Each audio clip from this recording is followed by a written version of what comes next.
guys and gals, Nary here from Drake Wing Gaming, and some of you know me on Twitter, the Gaming Dragon. Today I'm coming back at you another Let's Play episode of a Masquerade in the Woods.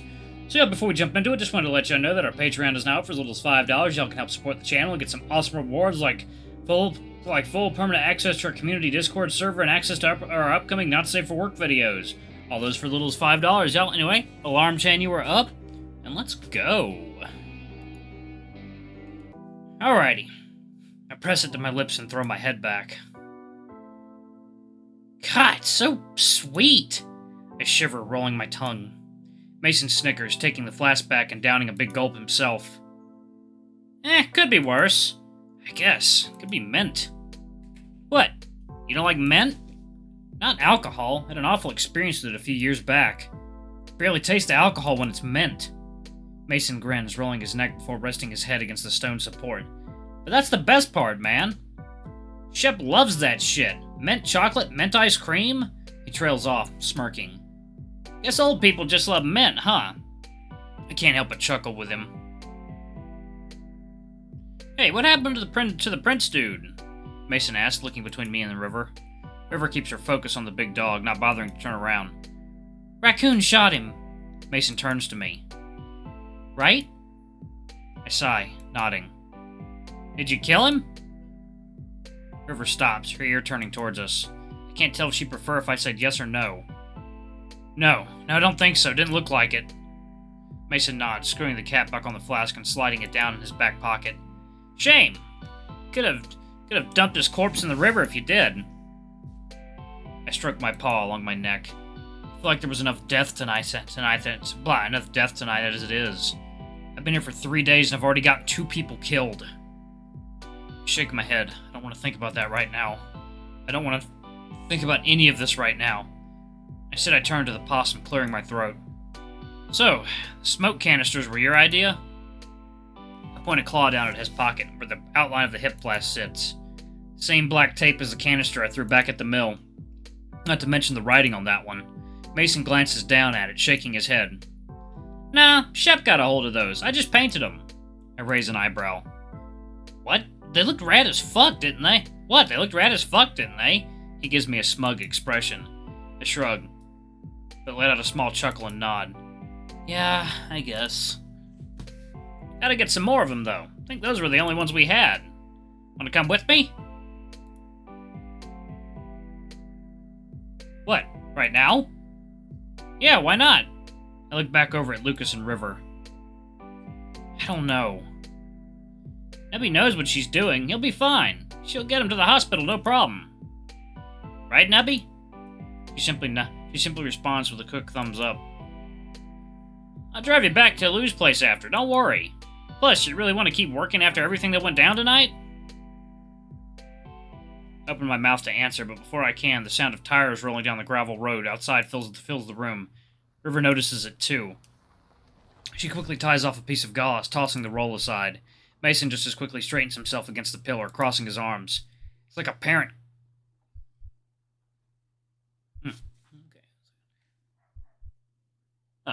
It's like a parent coming home early when the kids got into the cookie jar. The tone of the entire place changes in an instant. Help me get him to the car. I quickly step over, helping her get Lucas off the stretcher. Shepard appears in the doorway, 2 plastic bags in one hand, a small paper one in the other. He stops as soon as he spots us approaching. Where were you?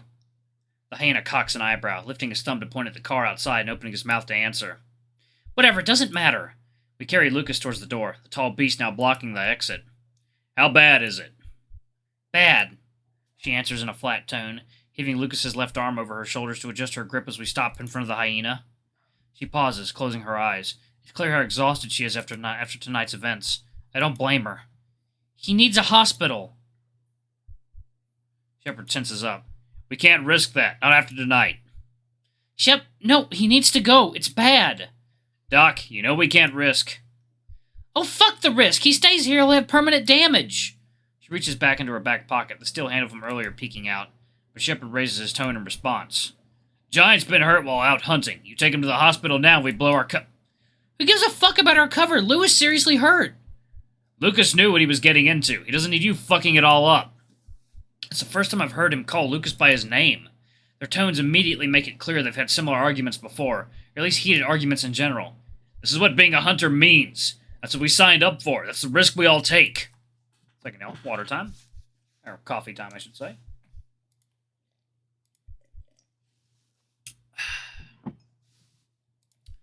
He tosses the bags to the side, not taking his eyes off her to see where they land. He balls his fists and squares his shoulders as if readying himself for a fight. This is worth dying for.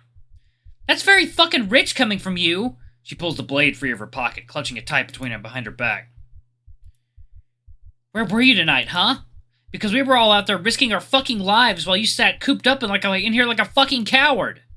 The last word echoes off the cold brick walls like a gunshot as her voice cracks ever so slightly, and me and Shep both recoil. Out of the corner of my eye, I see Mason do the same. For a second, it looks as if Shepard is ready to strangle the white rabbit right there and then. I don't dare speak. But he doesn't.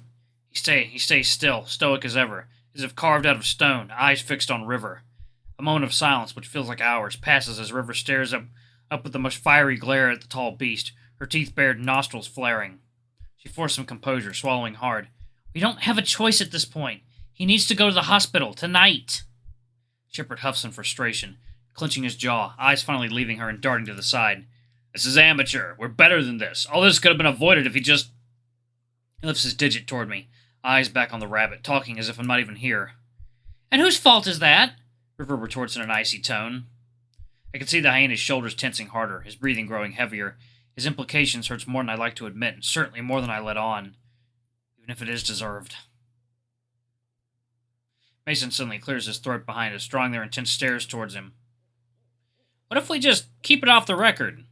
We all turn to look at him, leaning against the pillar. River blinks. What?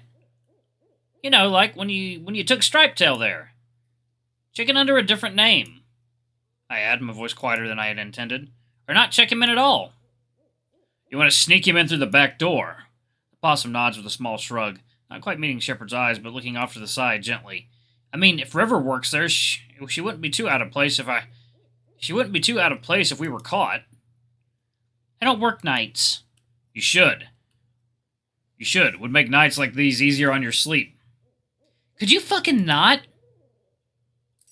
Shepard sighs, digging through his pocket and pulling out a keyring with a familiar green tag. Lucas has keys. But you're staying here for debriefing. He lifts a claw at me. River looks him up and down, snatching the keys out of his paw. You're in no damn position to give orders right now. Before we make our way past him outside. Jeez. I reach over Lucas's broad frame in the passenger seat to buckle the seatbelt. River combs her hair back with a paw, climbing into the driver's seat. Tiny. I feel my stomach sink. Please don't shout at me. I take a deep breath and muster the courage to turn around. Shepard steps through the grass, holding the bags he brought earlier. I close the passenger side door, looking down at them. Close. Dry. He lifts them one at a time. For you, Giant, and Doc. He glances over at River through the windscreen. Mason leans up against the doorframe behind him, crossing his arms, car keys in one paw. Second, y'all. Coffee time. And that is the last of the coffee for the evening. Are you going with them? I glance between the three of them, Lucas, Mason, and Shepard. Go with Lucas and River. Go with Mason. Go with Lucas and River. Yeah, there you go. I nod. I want to make sure he's okay. The possum pushes off the frame, walking over to his car with a slight limp. I just hope his leg is okay. Shepard nods, his eyes on the ground. Good. He steps past me, placing the plastic bags in the back seat behind Lucas. He hands me the brown paper bag, now darkened in some spots. I got you this. Figured you might need it. I hold the bag up. What is it? River honks the horn, giving me an annoyed look. We should get going. The tall beast nods, but still not meeting my eyes, as I climb into the back seat. I'll see ya. He pauses for a moment, finally lifting his gaze to meet mine. He gives a curt nod, letting his eyes fall back on the gravel path. We roll down the gravel road, Mason in his small car ahead of us. Shepard clasps his paw behind his back, watching us leave as he slowly fades out of view out the back window. And despite the argument inside, I can't help but think how lonely he looks. Get changed. Won't be too long till we're there. I sigh, turning back to the brown paper bag in my lap, opening it up, and pull out a greasy, oversized sandwich. I mean, probably pretty good. Not good for you, but it's probably pretty good.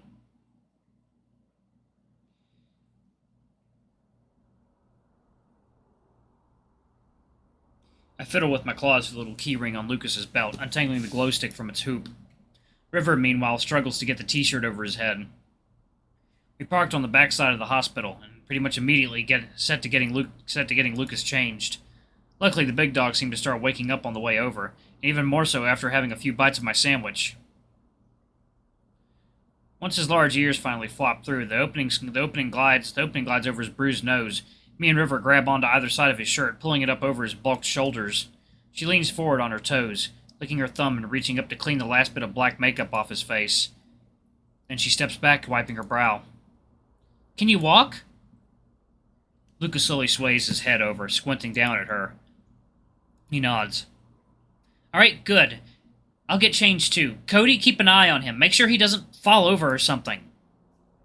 She mumbles as she walks around the car. Lucas leans back against the side of the vehicle, rolling his head.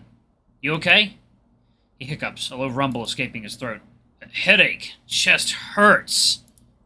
He lifts his paw to the scar on his stomach. Ugh, tummy ache. I nod, grabbing his arm. Best not to touch it. River comes back around, dragging a paw through her hair to untangle it. I'll go through the front, then come unlock the back for you two, alright?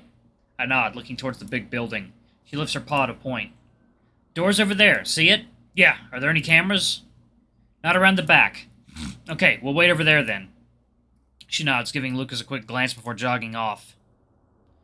Alright, let's get going.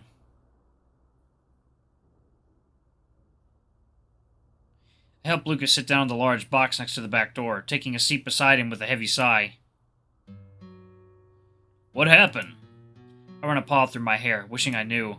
You got in a fight. I did? Yeah, you and Mason.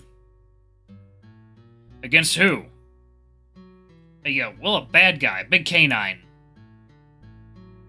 Oh. Heh. I shot him. I turned to him, watching as he racks his brain, and tackled him. He lifts his paw to his bruised eye. He tried to bite me, I think. Did we win? I sigh. Well, you saved me. I chuckle. Again. Lucas's paw drops back down into his lap, looking down at his bruised knuckles. He hiccups. Should get brass knuckles or something. Why's that? He pauses for a moment, inspecting his bandaged fist before looking at me. Second yell, water time. Well, because my knuckles hurt. He shoots me a sheepish grin. Slidepaw wears them in one of the versions. From what I've seen, you punch hard enough as is without them. Lord knows you don't need brass knuckles to knock someone out. He readjusts, grunting, scooting a bit closer. But we got him, right? I let a sad chuckle slip, swallowing back the lump in my throat. No, they got away. More of a stalemate, if anything. Both parties scurrying away, hurt, but not dead. I can only imagine they'll be better prepared next time. Maybe I underestimated how challenging all this will be. I sigh, closing my eyes and leaning my head back against the wall. Not this time. Oh. My eyes open back up when I feel Lucas's large paw envelop mine. I look at him, but he keeps his gaze forward, staring into the distance. We'll get them next time. I chuckle. I hope so. We will. His head lazily slumps to the side, looking at me. We'll find them and put them all behind bars. We'll face consequences for their actions and justice. He exclaims what sounds like a quote in a heroic tone, only undermined by his slurred words. No one else will die. He hiccups. The good guys always win. I smile, scratching my neck. In the comics, maybe. But I get the feeling none of this will end well. Alright guys and gals, I'm going to go ahead and pause it right there. Thank you all so much for watching. Don't forget to like, comment, subscribe, ring that notification bell, and check out our Patreon if you can. It helps the channel. Anyway, I love you all. I'll see you all in the next video. Bye-bye!